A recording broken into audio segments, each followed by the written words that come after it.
Magandang umaga po sa inyong lahat. So, dito naman po ako sa aking bonsai garden. So, it's around 10 o'clock in the morning. So, ngayon, ang gagawin ko, ang share ko sa inyo, I have a bonsai materials here, isa ficus.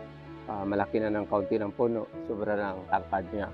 So, ang gawin ko sana nito is imamarkot ito mga sanga, kaya lang isa sobra ng dami ng mga ficus na materials ko dito sa bahay.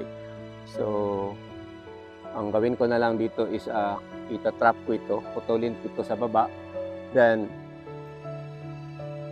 para maging maiksi siya, then pabayaan ko lang muna na maging malaki, then after that for how many years na mag-produce ulit siya ng dahon, then that time na ano ko na siya, hukayin, so ilipat sa ibang lalagyan, pero palanggana pa rin ang gagamitin ko kasi wala akong pan. Then also, we have some materials here na trap din dito sa ilalim, which is a water plant, or it called is dwarf jasmine. Then itong namang sa likuran is dito siya linagay ko sa ilalim ng isang palm, which is other called this is an ivory palm. So hindi ko alam kung totoong ivory ba ito, but yun ang sabi sa mga nakakilala nitong isang palm. So kasing ano siya, kompetensya siya ng red palm. So ngayon magsisimula na ako. Bago muna is magpaalam muna tayo kung baka may nakatira dito sa balitin na ito kasi matangkad na, tahaba na. So ano na lang, sabi na lang sa kanila kung pwede tumabi muna sila dahil i-renovate ko itong bahay nila. Kaya na lang tayo babalik diyan kung maayos na ito. Lilinisan ko na itong paligid. So, let's go. So, ito na siya kalaki. So, it's around 6 feet yung haba. Pababa dito sa ubos. So, this is just an ordinary ficus. Pero, maganda din gawing bonsai kasi isod mamatay ba? Pili basta mamatay. Then, yung sinabi ko sa inyo na it is an ivory palm. Ito ang itsura niya. Parang yellow. So I just hope na tama yung pagkakala ko nga it's an ivory palm. Then dito sa baba yung mga water plant ko or yung dwarf na jasmine. So mag-start na ako dito sa baba. Dito ko puputulin para mag-trap siya. Sa nakatira dito, pasensya na po, putulin ko ito. Sabi muna kayo, lipat kayo ng ibang silungan samantala. Para malinis itong lugar ito. So it's very nice. As you can see, yung ugat niya. So dito ko puputulin this banda para maging sobrang iksi. Okay. So sayang itong mga sanga sa taas pero I don't have any choice na kailangan putulin talaga. Ito naman sa kabila.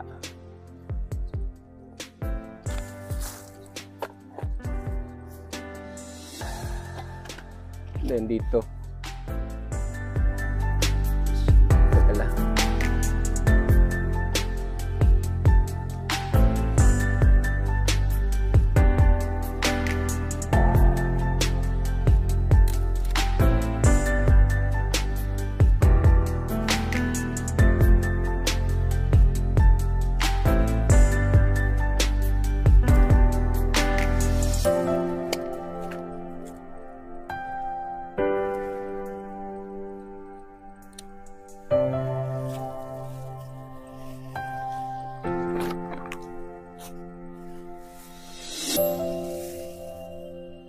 So after na mag-produce ito ng bali dahon, ilipat ko na siya ito sa ibang kalalagyan.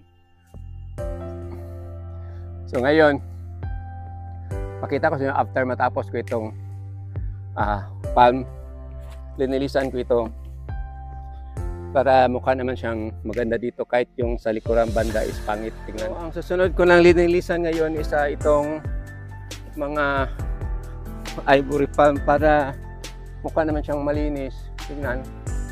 So may iiwan ako tapos may puputulin ako. Iwanan ko siguro so mga 10 or ilan kasi sobrang dami na nito. Tapos pangit na tingnan para naman mukha siyang maganda.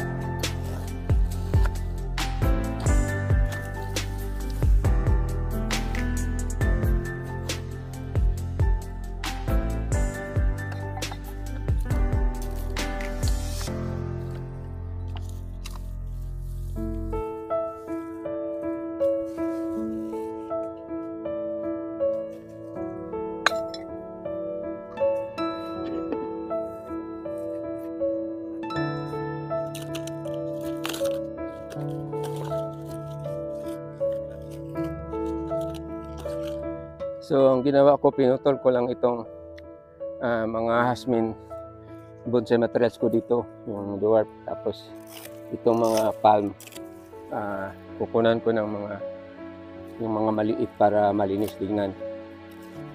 So hindi lang lahat puro bonsai ang ginawa ko, maglilinis din naman ako sa mga materials ko para naman mukha namang magandang kaunti tignan. Tapos makaginhawa itong ano ko, Picos na bonsai materials.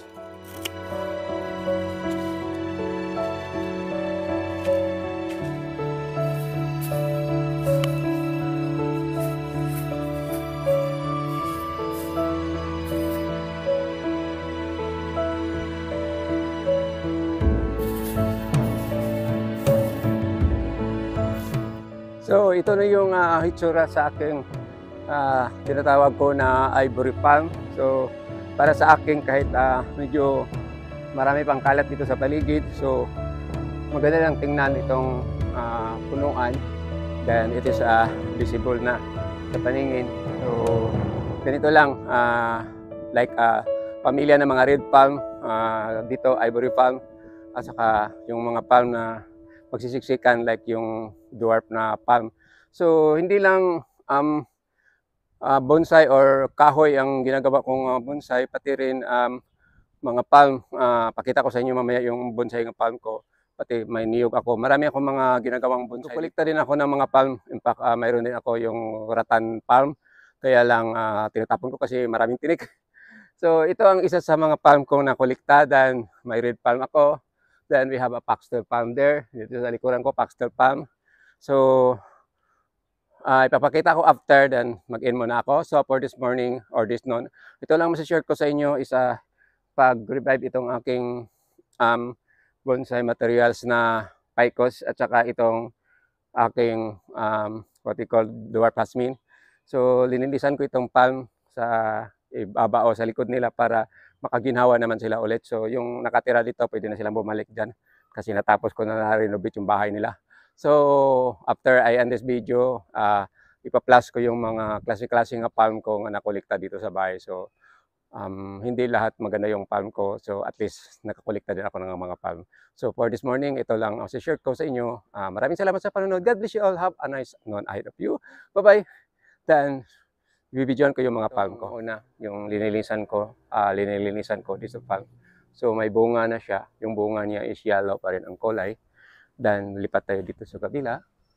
So this is my foxtail palm. So dati sobrang mahal ng seedlings nito. Ngayon wala nang bumibili, kaya tinatapon ko lang mga liso. Punta naman tayo sa ibang palm ko. So this is niyog. So it is a palm family, not a tree family. It is niyog and it is a golden coconut. So ginawa ko itong bonsai, tapos pinabayaan ko lang kasi hinay kaya magtubo. And another kind of palm here. Ito siya is, hindi ko alam kung anong pangalan ng palm ito, pero maliit yung bunga niya. Tapos ilang years na ito, kaya ganyan siya katangkad. Then hindi ka na makakita ng bunga dyan, is, kasi kinakain ng mga ibon, kasi yung mga galansiyang. So yun ang isa sa nakulita kong palm. Other naman here is what they call is dwarf palm. So it is gold siya, yellow siya. Pero yung dahon niya, pino ang dahon. So ginagamit ito during mga party-party. Tsaka yung mga graduation yung linagay sa kilid pang decorate. Kasi maliit lang siya ng palm. So dito na banda, hindi ako makapasok doon kasi ang daming nakaharang na halaman. Just para makita. Yan. Yan ginawa ko na bonsai, yung dwarf na palm. So kukunin ko yan mamaya, tapos linilisan, lagyan ng abono. Then dito sa taas, dadaan tayo sa bougainvillea. That is my royal palm na collection ko rin. Malaki na kasi matagal na. Tapos marami na ako naibinta dyan. So ngayon wala na bumibili, tinatapon na lang. So before, yun ang bida dati. That is royal palm, tawag ng royal palm. Tapos ginagawa ito pang landscape. This is ito, olivo palm. So ito ang version ng pitugo. So dwarf siya, kaya ang tawag niya dito is olivo. Yung pitugo malaki ng ganito ng kaunti. So malaki din yung dahon. So muntik nalimutan ito. ang red palm ko. Itong red palm is nagbibida itong year 1990s. So ganyan kalaki, mabibili mo na dito sa aming lugar na 800 pesos to 1,000. Pero sa ngayon, ganito kalaki, mabibili mo lang ng 150 pesos. So that is red palm. So ginawa ko just only a collection na lang kasi wala na masyadong bumibili nitong red palm. Pero mayroon, pero hindi na masyado compare before, back to 1990s. So muntik kong nalimutan. So that's all. So another ending. Maraming salamat again. God bless you all. Bye-bye.